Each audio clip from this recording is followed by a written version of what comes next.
Hi, Algebra. Hi. How you doing? Hello. How are you? I'm very well, thank you. And you? I'm good. I can't see you. Well, I've been in the studio all day, and you look absolutely beautiful. So, so that's why you can't see me. I'm not that.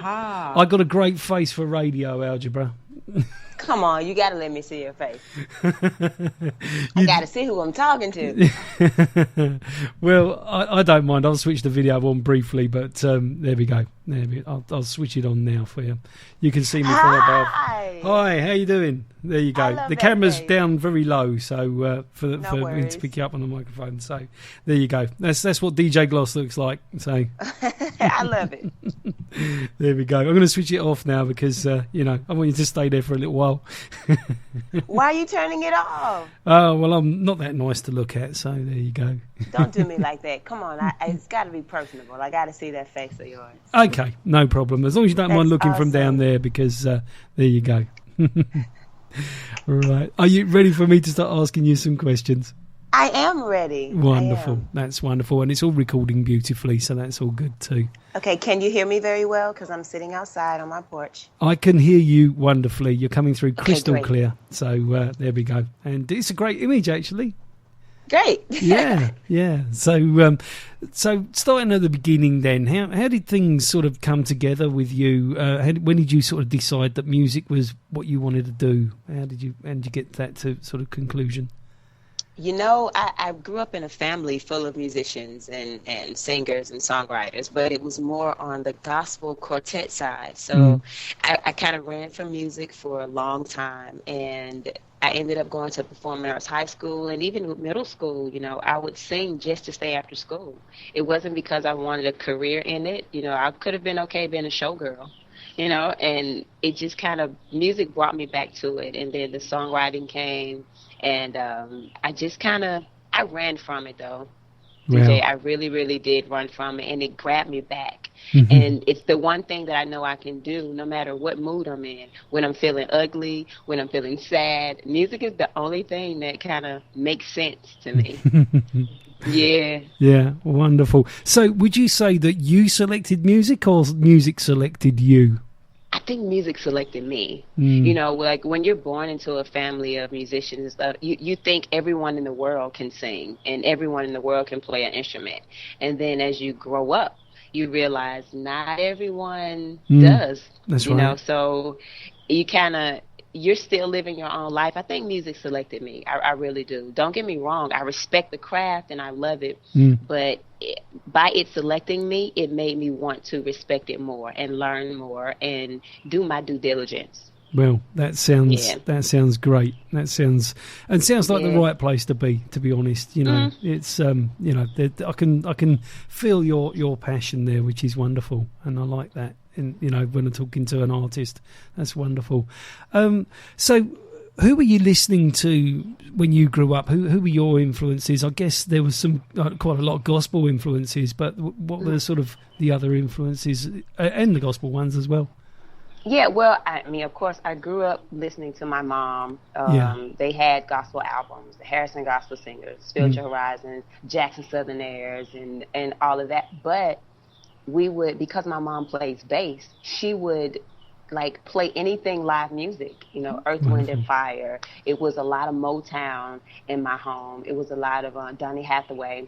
And it wasn't until I grew up that I started to learn of the jazz influence of music, the Nina Simones and the Ella Fitzgeralds. And I started to grow into horn players, So I think as a babe, it had to be more funk, live music, gospel, and the R&B, whatever. And I think that's what the soul of me is. Yeah. Whatever that 60s, 70s sound was, and 50s even, so that kind of, it wasn't until I started to go to school and I started to learn. It's so much music that I will never ever hear, no matter how long I live. Even if I listen to 1,000 songs a day for the rest of my life, it's still music that I'll just never know of. So I'm always learning. But it was influenced by a lot of that. That sounds absolutely wonderful, and thank you for sharing that. So can you remember the first time you were put in front of an audience and made to sing? Can you remember that? Yes. And are you going to tell us what it was as well? Are you going to share that with us? There was a song, I was in the 6th grade. Okay, so there are 2 audiences, okay? Yeah. There's one audience that's the family audience, okay? Of course. And that song was, of course, Amazing Grace. You know, that you always sing that around the household. That's fun. But you're not really singing in front of an audience. It's family. You know, everybody sings. But I remember my first audience, non-family member audience, 6th grade, and I sang a song called Take Me Back. And it was a gospel song, and I was scared crapless. and not because of the audience, but it was just because my family wasn't there. Yeah. They weren't there, and that's what scared me, because I had no one to go, you know, to nudge me and say, okay, this is your part, or sing this part. You know, I was all by myself. Yeah. So it wasn't the audience. It's just I didn't have my mom there, and I didn't have like my other family members there to correct me if I did something wrong. Well, you get so used to, especially in a musical family, you get so used to having all of that company. And then I can imagine a stage on your own could be a little bit of a lonely place after that, you know. And the thing is, it was like entire choir behind me. Everyone was there. The choir, the principal, the teacher, everyone was there. But my family wasn't, so I was just all alone at that moment.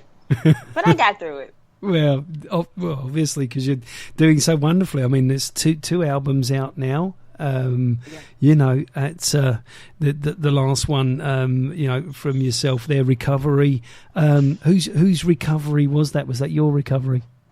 Yeah, that was my eye-opener album. I decided, you know, Purpose did that. That was the first album that I did with every song that I've ever written.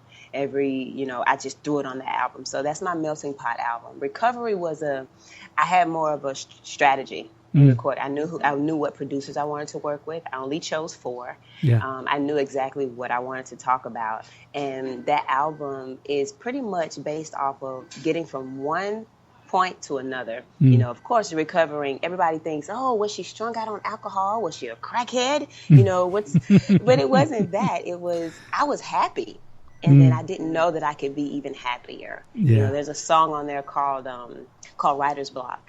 And this song, I didn't know what else to write about, because I had wrote all the heartache songs. I had written about, the beautiful trees that are in the land that I live in. And I didn't know what else to write about. And this song came. It's like, it's so much about life to communicate with people. That's what we live. And Writer's Block came.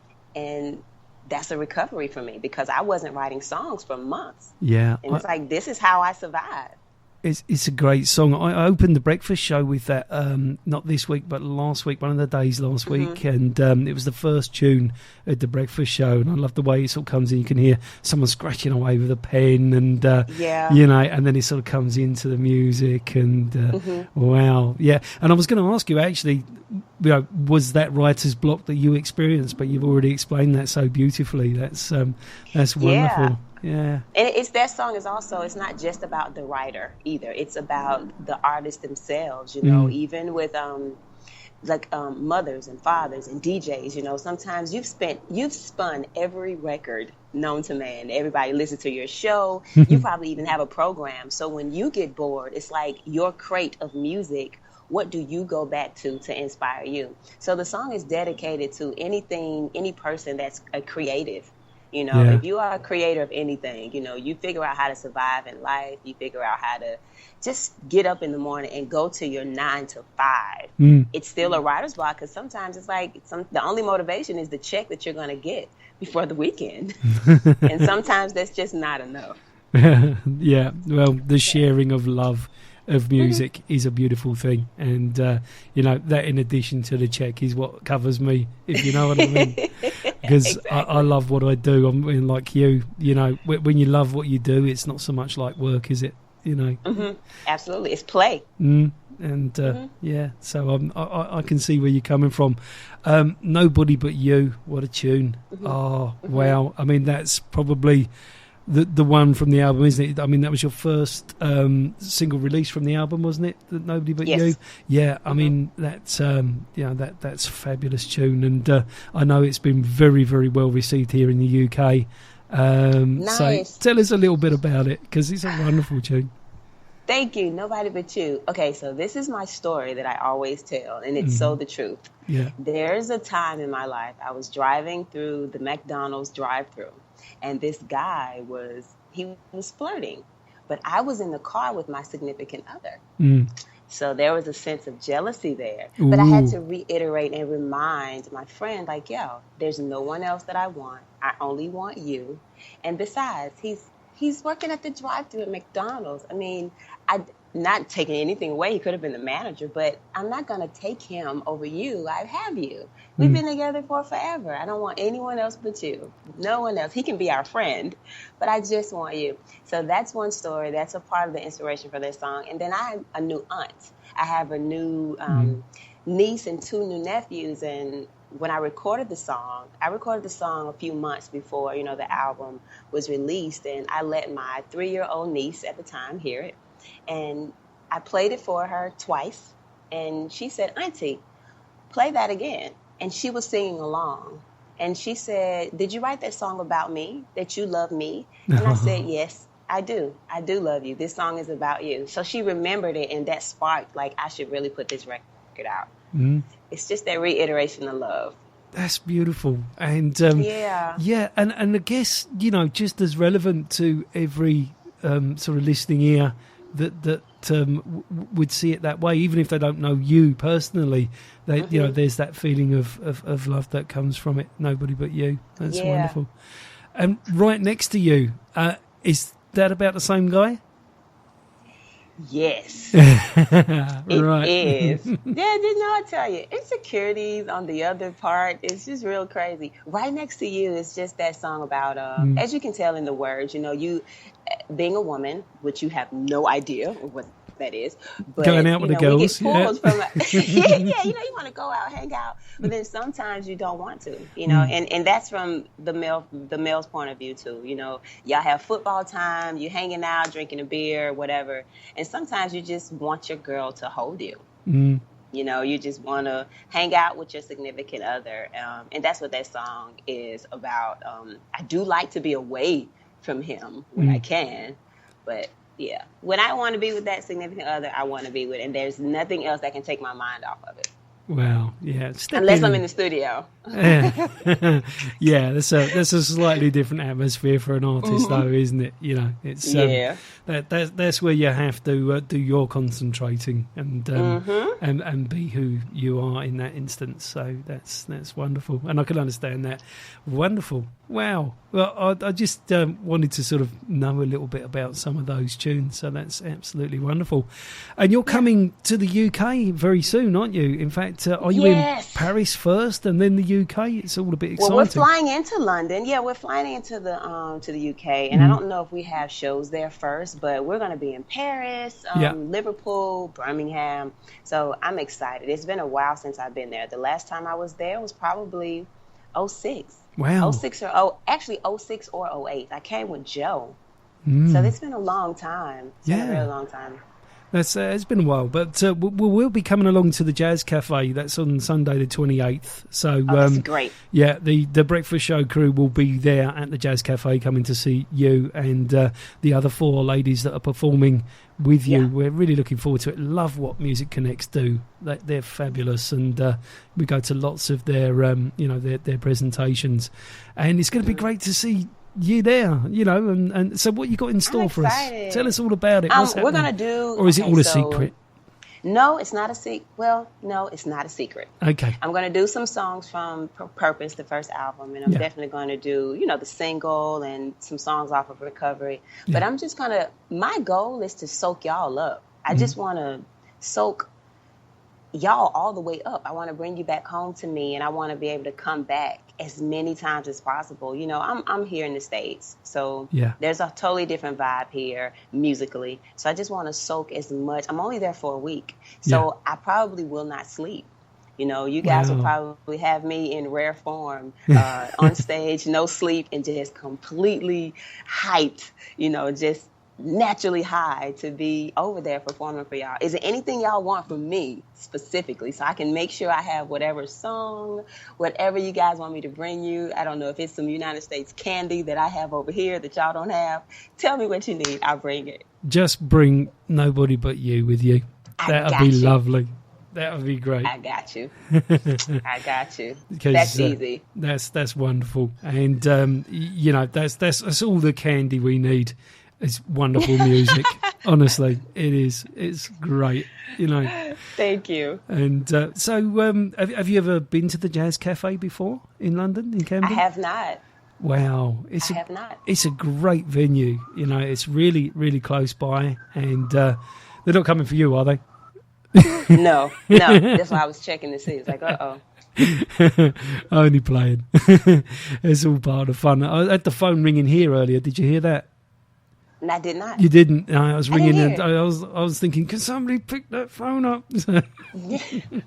I think I heard sirens somewhere. So it's like, yeah. No, I'm going to be a good girl until I get over there. Nothing is going to happen before I get there. I don't believe you're a bad girl at all, ever. I can't believe that for 1 minute. Not at all. Not at all. Never. There you go. No, the Jazz Cafe is a great venue, and it's very up close with the audience. There's not much between you and the people, and it has one of those stages that's had so many sort of mega artists on it. It's kind of got a personality of its own.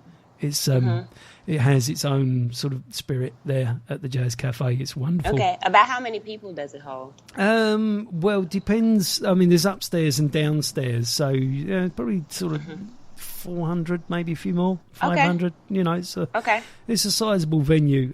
Upstairs doesn't. Upstairs people eat before the performance, and downstairs, where I prefer to be, you just sort of stand by the stage and just take in the music, And there's usually a DJ on before the artists come on, and so that they sort of warm you up a bit, and then the artists come on, and it's very the sound is great. It's just one of those places, It's I've heard a lot of great stories about the venue, from the food to just who the artists that have performed there. So that's what I'm looking forward to. I've heard recordings, so I know the sound is amazing. I've heard recordings from several artists. They go down in history. So I'm looking forward to it. Yeah, well, we've seen some greats there across the years, and if there was such thing as a Jazz Cafe season ticket, I would have that, but unfortunately there isn't. So. They don't.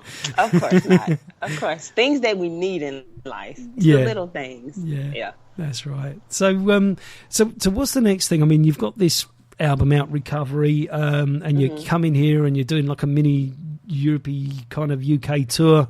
What's going on later on in the year for Algebra?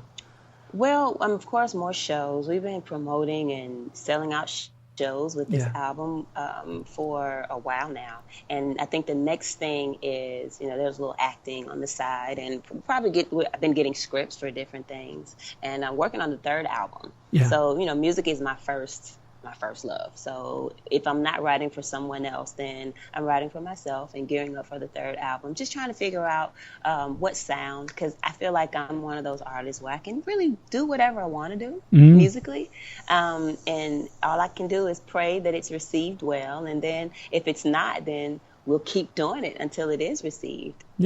That's the beauty of music. You just keep doing, and try not to stay in a box. I think that's an artist's biggest faux pas. They don't want to be labeled. I don't mind the labels. I would just rather have more than one. You can label me all you want to, whatever it takes. A lot of places I'm a jazz artist. Other places I'm neo soul. Some people call me R&B soul. So none of that matters to me, so long as I have one. And whatever label you need, to listen to me, I'm there. So that's what's next. It's just musically do another album, movies, travel to Europe more. That's wonderful. Really the goal. That is definitely a goal of mine. Wow, lovely. Yeah, I mean, I like the label Algebra. I think that covers it.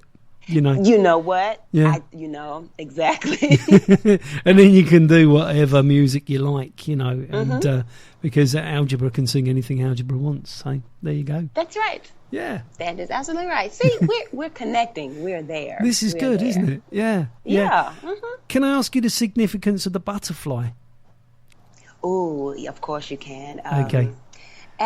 As we all know, butterflies don't start out as butterflies. Absolutely not. They go through this metamorphosis, and I used to want to say that I'm a caterpillar. I've always thought that I was just free in doing whatever I wanted to. But I think when people are in your life, they show you more of who you are. Yeah. So after, conversing with people and just hanging out with more family and more friends, you find that everybody thought that you were you were just waiting to open up. I thought I was already open and free.